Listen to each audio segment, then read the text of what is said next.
And welcome back to the Chick Behind the Show, everyone. I am super excited to be here. Thank you to those of you who like, listen, subscribe, and rate my show. Please go rate my show. And please share.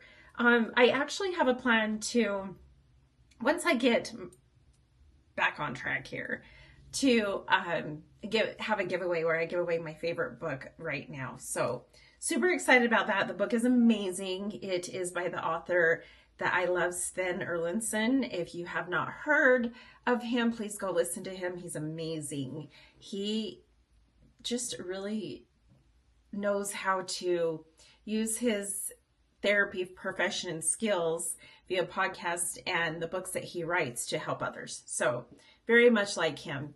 Anyway, thank you again for loving my stuff. A few months ago, I had to have surgery.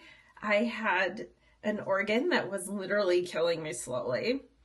So last year was tough.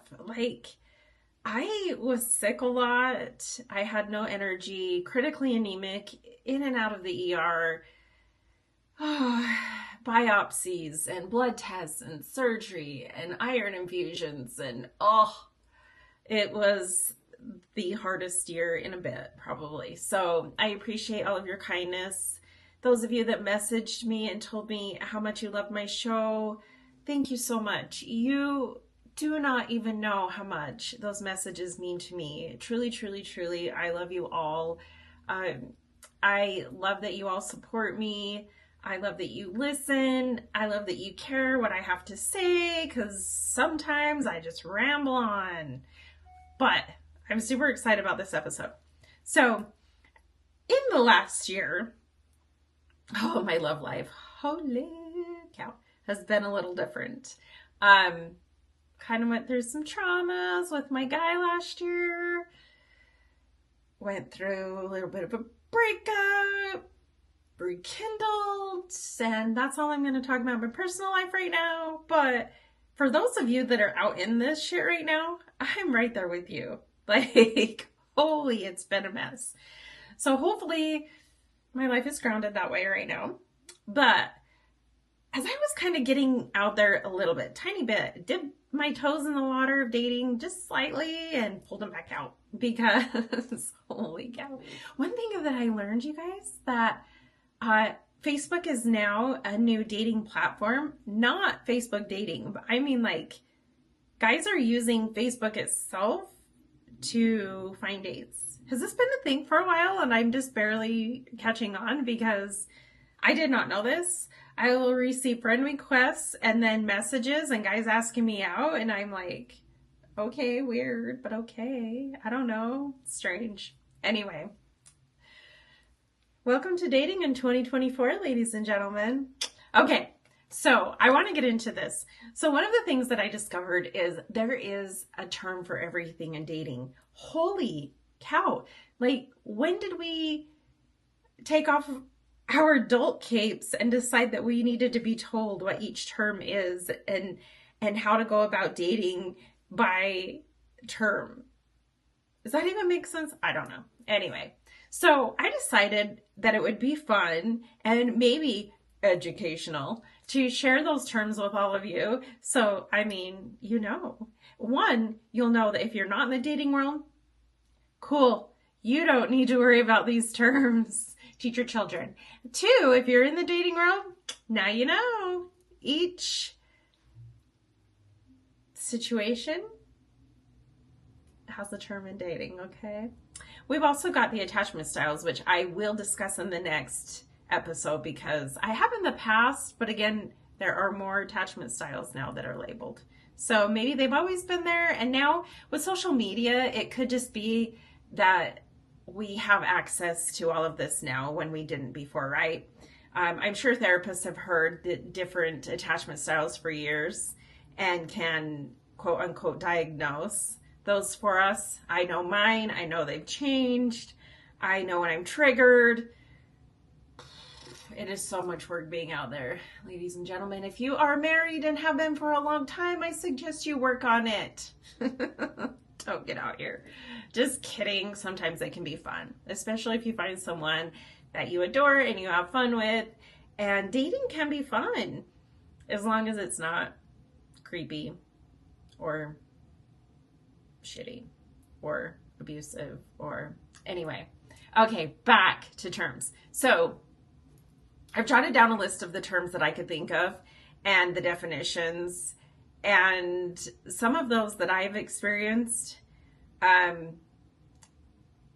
in the past that I would like to share. So first off is one that I learned, good hell, I got into the dating life 11 years ago. 11 years.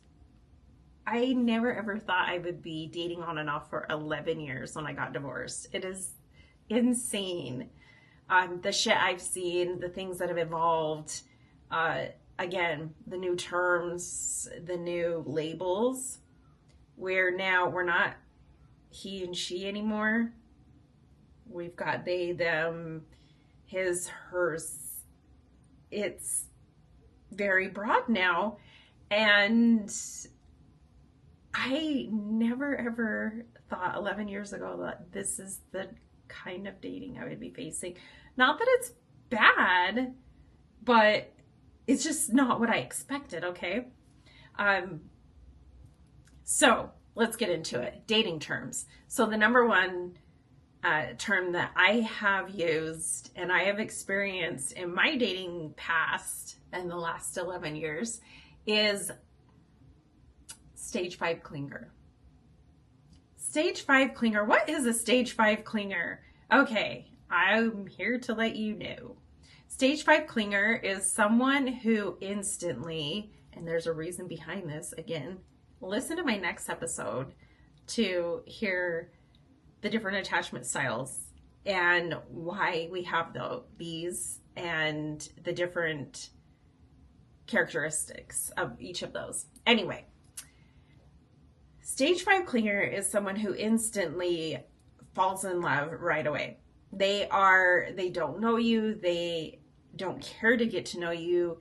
It's like on the cartoons, they see you and it's like heart eyes and they're in love right away and they want to get married and settle down right now. And that can be fucking scary for some of us, right? Like, whoa, especially those of us that have been alone for a long time. You're like, no, I'm not, whoa, wait, I'm not ready.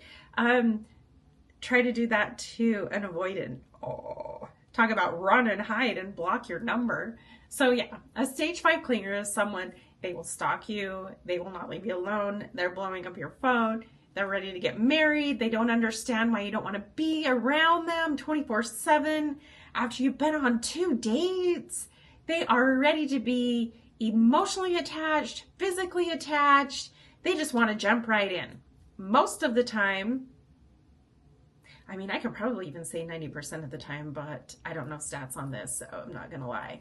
Most of the time, this is nothing but a train wreck, and they end up actually being an avoidant in the end as well, because they get super excited and they're like, oh, yay, I found my person. I get along with them. They're beautiful. They're handsome.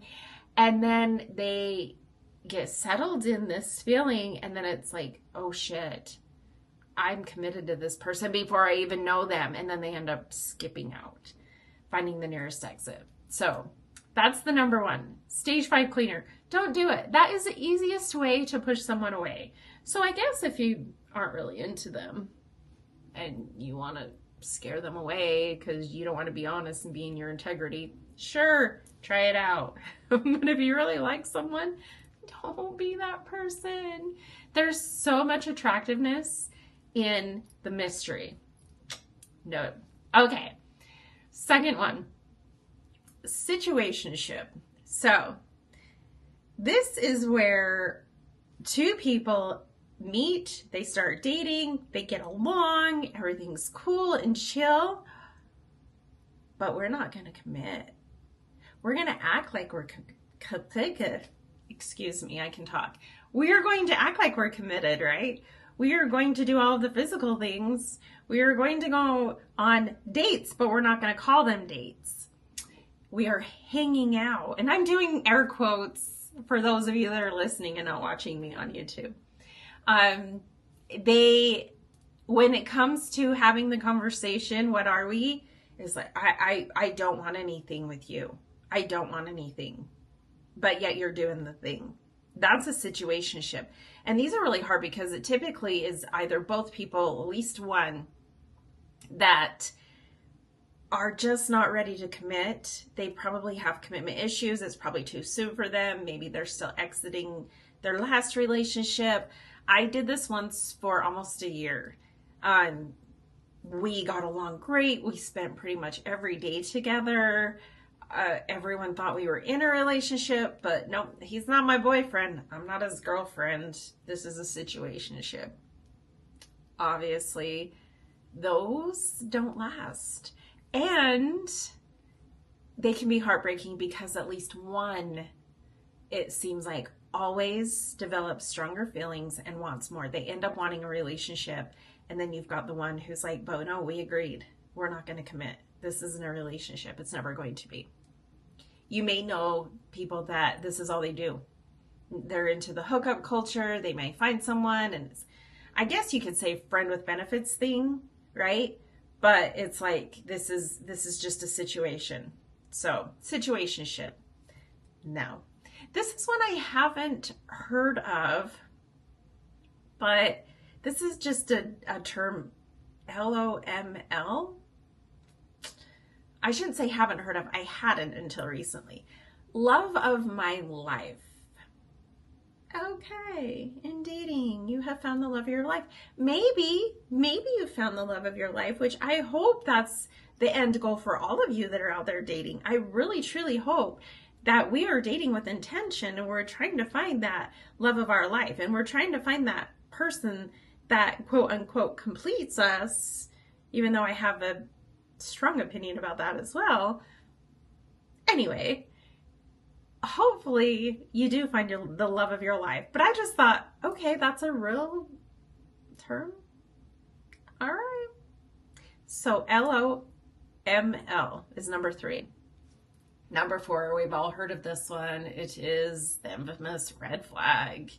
You see those memes everywhere. I didn't think it was a red flag. I thought it was a carnival. Yeah, that's pretty much me. I love red flags. So with a red flag, the characteristic is questionable or negative, and typically this is cause for the end of a relationship, right? You're looking for red flags, you're looking for things wrong, non-negotiables, things that like, I don't think I could date this person long term. They are not my LOML. And like I said, some of us love them. I love to be love bombed, and we'll get to that one. I, in the past, have been attracted to men that are the fun, expressive children, I guess, if you will, that don't ever want to grow up, and they just want to be in these situations, and everything's just fun and games. There's no depth to the relationship or the person even. But it's fun. No cares, no worries, until you decide you want something serious. And then that's when all those red flags come up and you're like, yeah, welcome to the show now. So that's a red flag. This is one that I hadn't heard until I decided to do some research on some of these terms. Beige flag. A beige flag is someone that's boring, uninteresting, and honestly, if you ask me, they're quirky and they're just boring and uninteresting is the only things I can think of. But what I've learned is this is probably a green flag, ladies and gentlemen. If you get settled with someone, and I know in the beginning it's always fun and it's always exciting, and you're probably just experiencing the butterflies and the fireworks, and the emotions are just like overwhelming, like, oh, I just adore this person. But then once you get settled and it is more of a relationship, you do become exclusive, you can start to feel this level of, in a period, I guess, of boring. like, this feels boring. Guess what, guys? This is a green flag. This is normal. If you are feeling a little too settled or maybe unsettled, that is you settling in with your attachment style, and your nervous system is like, wait a minute. Say you are an avoidant, which again, I'll discuss this more in the next episode. But if you're more of an avoidant, but yet you lean towards avoidant and you're more secure now, you know your triggers and you know that, okay, I'm a runner. Hello, me. Woo. That is what I'm known for. Now I recognize this. So if someone isn't causing me to feel like I should run and I don't see any red flags, I start to feel uneasy and like bored with the guy. And I'm like, okay, I don't think he's the one because he's too boring. Like, the butterflies aren't there. Honey, the butterflies are there to warn you that something's not right, okay? I know we all think that the butterflies are like, oh, yay, it's so exciting. No, pay attention to those. You may get those the first kiss, right, in the beginning. But if you continue to get that feeling in your gut and the butterflies, that is a red flag, honey. So pay attention. Okay, here's one that my son taught me. He thinks I'm the biggest nerd because I use some of these terms sometimes just to be funny. But this is one that he taught me. And I was like, what? Riz. Short for charisma. Charismatic. Someone who is charming and, have to adjust here, has the ability to flirt, very flirtatious. Hi, my name's Christine, that's me. When I am single, I can be the biggest flirt. I absolutely know this about me. I like it about me. I'm very charismatic. So I have the riz, I guess. So there you go. Next time you meet someone and they're very flirty and charismatic and they've got the game down, that's riz. Cuff. Cuff is something that I had never heard, again, until I did some research. Cuff is, to cuff, actually, is how we're going to say this as a verb. It means to make someone your romantic partner. So it's commonly known that early spring, a lot of people decide like, okay, I'm ready for something. We've been through the holidays. For some reason, I don't know what it is, but a lot of people don't really like to date during the holidays. Are y'all like not wanting to pay for gifts or what the hell? What's your problem? I don't know. Maybe it's too stressful. Maybe it's just the winter and the season for the blues. I don't understand it, but it's a thing. So I guess there's cuffing season after Valentine's Day. Now you know, cuff. So that's when you decide to latch on to someone and create a relationship with them. I wouldn't say this is a bad thing. I mean, if you meet someone and you really want to be in a relationship with them and you're not really looking for long term, this is something that you can be like, okay, I'm ready for a relationship just for a season. I'm going to cuff with this person. Alrighty. And again, that's funny that there's a season. Okay, here's my favorite. I told you, love bombing. I love to be love bombed. And that's not something that I'm bragging about. That is something, being self-aware Christine right now. I love to be love bombed. Who doesn't like to be told they're pretty? Hello, tell me I'm pretty all day. I've discussed this plenty of times on my show, actually. It's actually an emotional manipulation tactic to reel the person in, hook, line, sinker, to get them where you want them, and basically to get them to really feel like they're so amazing that you don't want to let them